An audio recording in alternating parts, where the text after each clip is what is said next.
네, 안녕하세요. 재해동포문학과 정체성을 강의할 이혜영입니다. 이번 강의에서는 1960년대 초반 조선족의 혁명서사와 국민적 정체성의 강조라는 주제로 강의를 진행하도록 하겠습니다.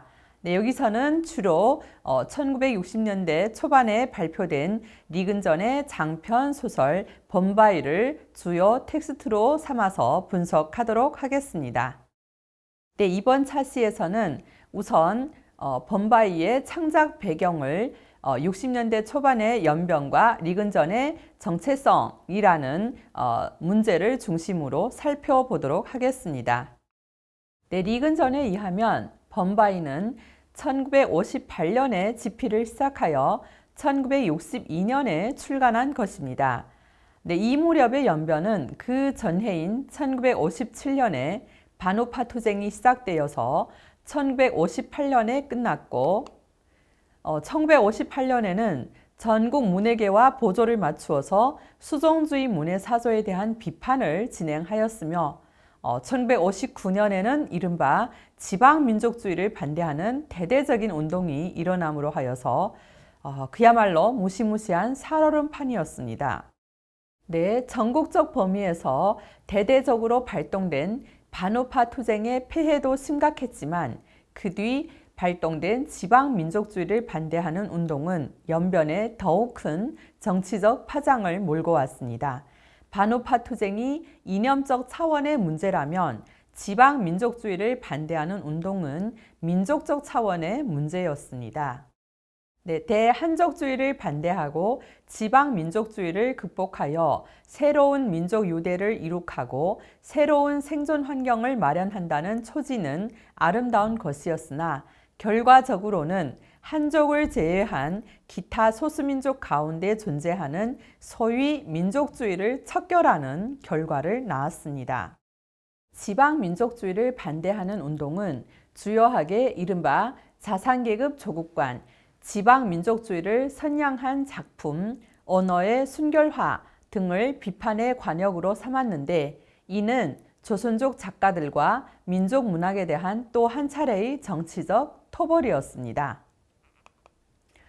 이 운동은 민족문화 전통을 계승하고 발扬하는 것과 조선족 작가들이 조선족의 생활을 반영하는 것, 그리고 조선어의 규범화 요구 등에 대해서 모두 지방민족주의라고 무단적으로 비판하면서 민족적인 모든 것을 부정하였습니다. 이러한 정치투쟁의 와중에서 민족문화 전통의 계승, 민족 역사 제재의 취급, 그리고 민족정신과 민족감정의 표현, 형식의 민족화 등은 아무도 건드릴 수 없는 금지구역으로 되었습니다. 네, 이런 금지구역은 문화대혁명 시기에 이르러서는 더더욱 삼엄하게 되었습니다. 네, 그렇다면 이 무서운 정치의 소용돌이를 리근전은 어떻게 지나고 있었을까요? 네, 반우파 투쟁이 전국을 휩쓸던 1957년 리근전은 연변일보 한문판 제1부주필 직무를 맡고 있었고 그 전해인 1956년에는 이미 중국 작가협회 회원으로 되었습니다. 지방민족주의를 반대하는 운동이 연변에 피바람을 몰고 오던 1959년에는 연변에 정근하여 손으로 중공연변주의 정책연구실 부주임, 중공연변주의 선전부 부부장 등 요직을 맡게 됩니다.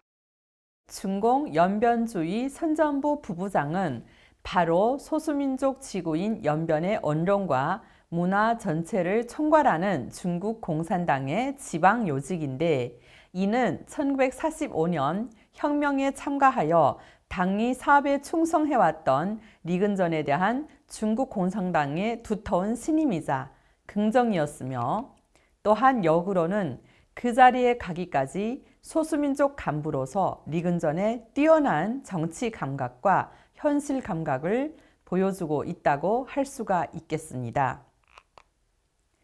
당 간부로서 뿐만 아니라 리근전은 작가로서도 활발한 창작 활동을 진행하는데 반우파 투쟁과 지방민족주의를 반대하는 운동 중에서 많은 작가들이 투쟁당하고 문단에서 사라졌지만 유독 리근전만이 이 시기에 오히려 단편소설을 발표하는 한편 중편소설 호랑이와 장편소설 범바위를 발표하면서 문단을 독보합니다.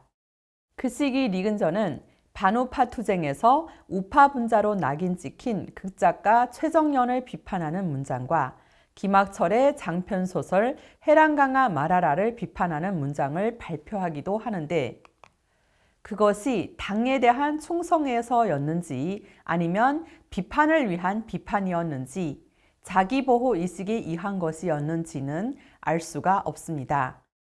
다만 그러한 정치 투쟁의 와중에서 조선족 작가들이 취했던 대응 방식에 대해서 조선족 문학 연구자인 이광일은 정치 공명 시기인 이 시기의 정치 운동에서 우리 문인들은 이번 운동에서는 남을 공격하고 다음의 운동에서는 남에게서 공격을 받는 아이러니를 만들어내기도 하였다.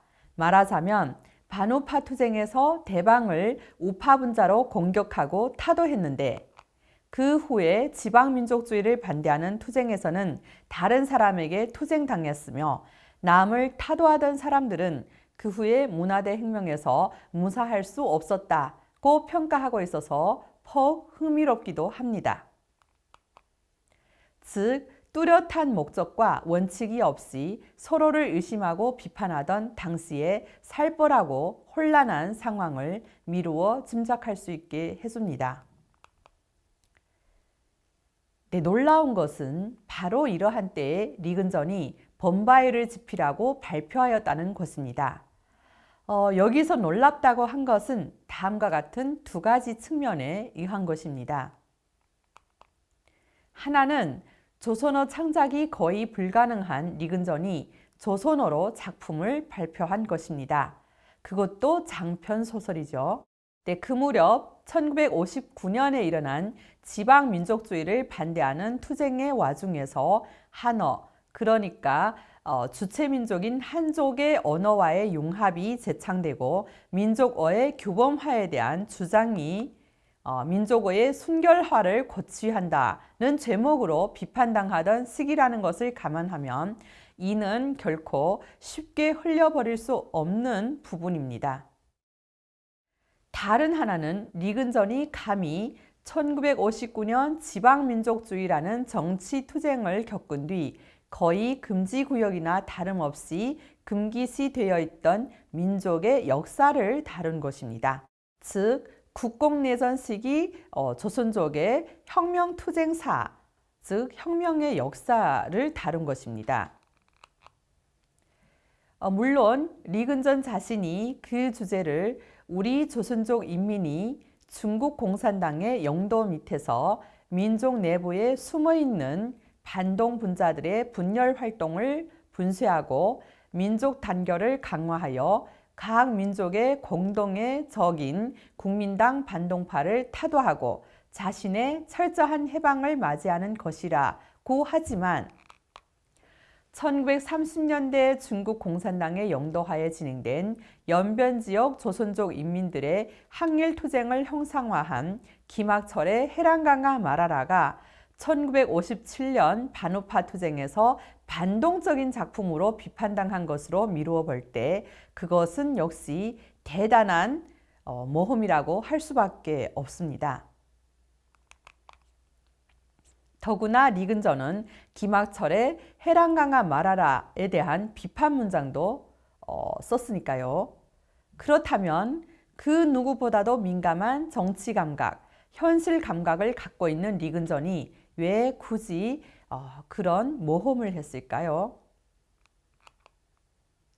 여기에 대해 리근전은 우리 민족의 빛나는 역사 사실을 예술적 작품으로 재현시켜 보고 싶은 마음이 불붙듯 해서였다고 고백하고 있는데 이것이야말로 민족어에 대한 자의식과 함께 리근전식의 또 하나의 민족의식의 소중한 모습이며 그의 정체성을 이루는 한 부분이라고 볼 수가 있을 것입니다. 네, 이번 차시에서는 60년대 초반의 연변과 리근전에 대해서 살펴보았습니다. 네, 다음 차시에서는 범바위의 내용, 창작 배경, 창작 동기에 대해서 살펴보도록 하겠습니다.